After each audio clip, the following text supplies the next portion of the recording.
O dia a dia tem sido cada vez mais corrido. As notícias têm fervido e chegado até nós quase que em tempo real.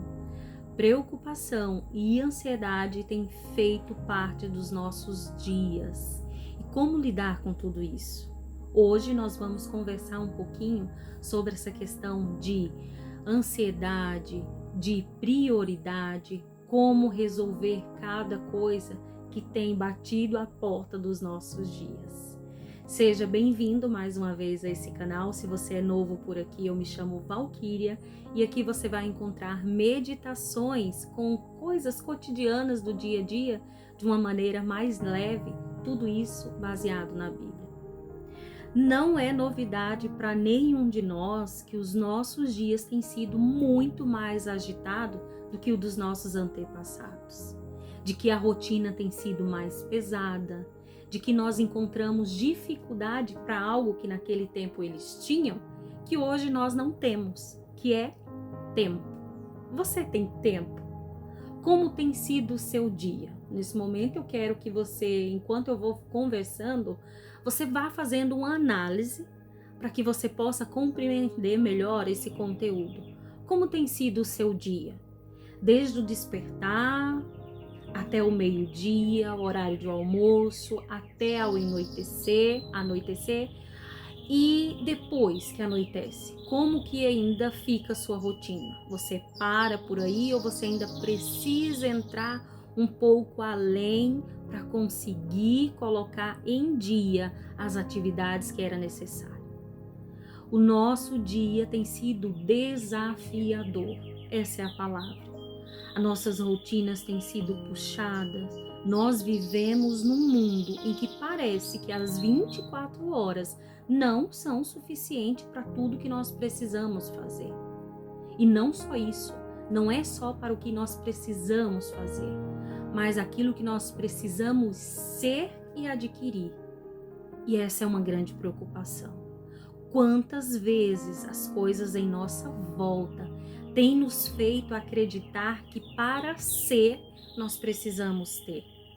Você já teve alguma experiência de chegar em algum lugar e por não ter um sobrenome, por não ter condições financeiras, você se sentiu menor que os outros? Como olhar para essa situação? Como precisamos enxergar tudo isso?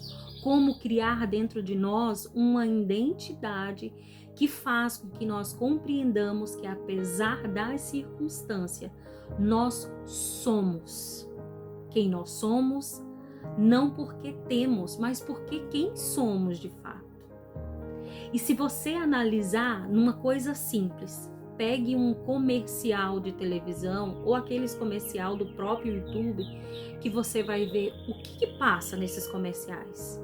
O que costuma passar? Costuma passar comercial de faculdades, comercial de eletrodoméstico, de joias, de bolsas, de roupas. Você já refletiu sobre isso? Como que o mundo, tudo que nós entramos, não só nos comerciais, mas em tudo que é rede social, tudo que nós acessamos, nos faz toda hora querer ter mais. E não está errado a gente olhar para uma situação de questão de uma graduação, de um diploma, de um certificado, é conhecimento, isso não está errado. Mas você já parou para analisar o que isso traz para a nossa vida? Essa busca desenfreada de querer ter mais. Quando você alcança a casa dos sonhos, ela depois se torna pequena, você precisa aumentar, você precisa de um outro bairro que seja melhor. Quando você conquista um carro, aquele já não é suficiente, eu quero subir de degrau, eu quero mais, eu quero mais. E a nossa vida vai se resumindo a ter mais, para ser mais, para postar mais. Na Bíblia temos uma história de uma personagem que vai fazer com que nós compreendamos um pouquinho essa questão. A Bíblia retrata a história de Ló e sua família. Ló era sobrinho de Abraão, que tinha ficado órfão, que foi com seu tio para uma cidade que Deus iria mostrar. Passado o tempo, eles cresceram, foram abençoados, prosperaram, tanto Ló quanto Abraão adquiriu mais funcionários, mais servos, mais animais. E eles foram crescendo, se multiplicando, ao ponto que chegou um dia que Abraão disse: meu sobrinho Ló, nós precisamos nos dividir. Os pastos estão poucos, nossos funcionários já estão competindo entre si. É hora de nós escolhermos, cada um ficar num lugar. E ele deu para Ló a oportunidade de escolha. Ló só olhou para aquilo que era belo, né? Aquilo que era bonito, não é muito diferente de nós. Ló olhou para a cidade de Sodoma e viu que era uma cidade linda, próspera, cheia de riquezas, e decidiu ir para lá com sua família. A Bíblia retrata que foi Ló, sua esposa, suas 3 filhas moravam lá. Só que o que Ló não enxergou em Sodoma era que era uma cidade promíscua, uma cidade de fato imoral. Aquilo que Ló conseguiu observar no início não foi o que de fato era. Claro, era uma cidade bem próspera, era uma área muito grande, uma grande metrópole da época, com todas as suas tecnologias e facilidade, só que também era uma cidade imoral, perversa e violenta. Coisas que aconteciam em Sodoma que talvez a gente ainda não tenha visto. Eu não posso relatar aqui por conta do próprio YouTube, mas se você, vou deixar aqui embaixo certinho a história, e você dá uma pesquisada lá para você ver como que era a questão de Sodoma. Sodoma entrou numa circunstância tão difícil de imoralidade que Deus resolveu destruir Sodoma. Então enviou anjos que fosse até Ló, avisasse que ele precisava sair de lá com sua família. Ló se demorando a sair de lá, o anjo teve que pegar pela mão, até levar para um monte, para que ele não fizesse parte da destruição de Sodoma. E foi o que aconteceu. O anjo pegou Ló pelas mãos, levou suas filhas e sua esposa. Só que ele deu um aviso: subam o monte, mas não olhe para trás. Aquele que olhar para trás vai virar uma estátua de sal. E o que aconteceu? A esposa de Ló olhou para trás e de fato virou uma estátua de sal. Esse relato a gente pode encontrar o Rodrigo Silva, um arqueólogo bem conhecido no nosso país, e ele fala um pouco sobre isso. E a Bíblia também nos retrata isso. E o que aconteceu? Quantas vezes nós não fazemos a mesma coisa? Quantas circunstâncias, sabe? Nós vivemos num mundo tão corrido. E enquanto eu refletia um pouquinho na história da esposa de Ló, a Bíblia não dá tantas informações. As informações são bem básicas mesmo sobre ela. Mas eu parei para analisar o que será que passou na mente dela quando ela caminhava, subindo. Será que ela não parou para analisar quantos sacrifícios ela fez para construir a sua casa junto com seu esposo, para conquistar os seus móveis que ali dentro tinha? Quantos anos viveu naquela cidade? Nós não sabemos de fato o que passou na sua mente, mas uma coisa nós sabemos: as coisas que ela tinha se tornaram mais importantes do que sua própria vida. A Bíblia conta que começou a cair sobre Sodoma bolas de fogo mesmo, para destruir a cidade foi totalmente queimada. Naquele momento em que o anjo disse que não era para olhar para trás, senão viraria uma estátua de sal, ela sabia que de fato aqueles anjos eram verdadeiros. Eles tinham prova disso. Ele tinha acontecido fatos dentro da sua casa que tinha mostrado que aqueles anjos de fato eram reais, eram verdadeiros. Mas o que aconteceu? Ela olhou para trás. Ela virou uma estátua de sal. Quantas e quantas vezes na nossa vida nós esquecemos daquilo que é importante para nos dedicarmos àquilo que é passageiro. Sabe, talvez nós nem paramos para refletir sobre isso. Talvez nós nem pensamos nas escolhas que temos feito.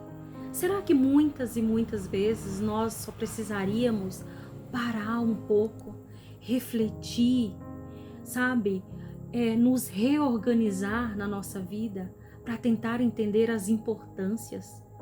Quantas vezes nós temos terceirizado pontos da nossa vida que não pode ser terceirizado para outras pessoas fazerem, que cabe só a nós, mas a nossa correria, aquilo que o mundo diz que nós precisamos mais, nós precisamos correr mais, nós precisamos almejar, nós precisamos dar para os nossos filhos, faz com que muitas vezes a gente acabe deixando em segundo plano aquilo que deveria ser prioridade. O risco que esse mundo corrido nos traz é essa questão. Estamos sem tempo, precisamos adquirir, precisamos dar. E eu falo isso com prioridade de conhecimento, porque afinal sou mãe, né? Sou mãe de um filho. E eu entendo muitas vezes a gente cai nessa circunstância de que precisamos dar, e de fato precisamos. Não vamos colocar um filho no mundo e deixar com que ele sofra necessidades. Mas quantas vezes nós temos dado coisas e faltado presença?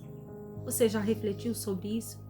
Quantas vezes nós encontramos lindas e belas casas em nossa volta, mas casas vazias que são simplesmente lindas? Nós não vemos famílias lindas, nós vemos casas lindas. Falta aconchego, falta almoço em família, risadas gostosas, falta amizades verdadeiras, de confiança, tempos de conversas tranquilas, conversas confidentes, abraço apertado. Quantas vezes nós temos entrado nessa correria do mundo em que nos falta tempo de respirar? Já parou para pensar nisso? Falta tempo, e até vou falar pausadamente para que você compreenda. Falta tempo para abrir uma janela, olhar o sol nascer e agradecer por mais um dia de vida. Afinal de contas, tem algo mais importante do que a vida? O que você continua olhando para trás, quando à sua frente as necessidades estão gritando por você? Quem que precisa do teu abraço, dos teus ouvidos, do teu sorriso, da tua dedicação? E aqui eu não estou fazendo apelo de pobreza. Não é para você não conquistar, não é para você não correr atrás. É para você fazer uma autoanálise, se analisar por completo e entender o que pode ser melhor gerenciado dentro da sua casa, dentro da sua vida, para que de fato as coisas importantes não sejam deixadas de lado. Eu confesso para vocês que esse é um assunto que me deixa assim pensativa, muitas vezes emocionada, porque eu faço uma autoanálise da minha vida mesmo. Quantas vezes eu precisei priorizar umas coisas e deixar para trás outras?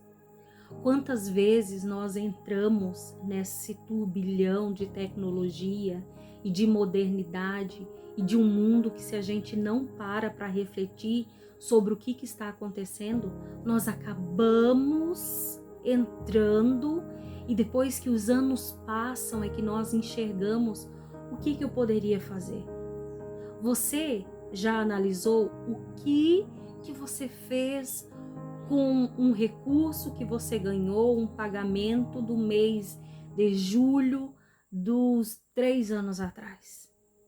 Sabe? O que você fez com o tempo que você tinha há 2 anos atrás? Com um final de semana? Sabe? Pequenas análises que a gente precisa ter todos os dias na nossa vida para que a gente não entre nessas circunstâncias de preocupação, ansiedade, sem entender o que é prioridade. Que nós possamos compreender os dias que nos restam, o dia a dia que nós temos passado, as dificuldades que nós temos encontrado num mundo que é cheio de ansiedade, de preocupação, que precisamos evoluir, que precisamos estar sempre à frente de coisas e não estar do lado de pessoas, e que Deus de fato venha nos ajudar, nos dando sabedoria para compreender o que é importante. Eu espero que tanto você quanto eu possamos meditar nessas coisas tão simples do dia a dia, mas que com o passar dos anos faz tanta diferença na nossa vida. Que o Senhor possa abençoar você, que possa ajudar você a refletir nas suas prioridades, para que você tenha dias felizes. Forte abraço para vocês. Fiquem com Deus.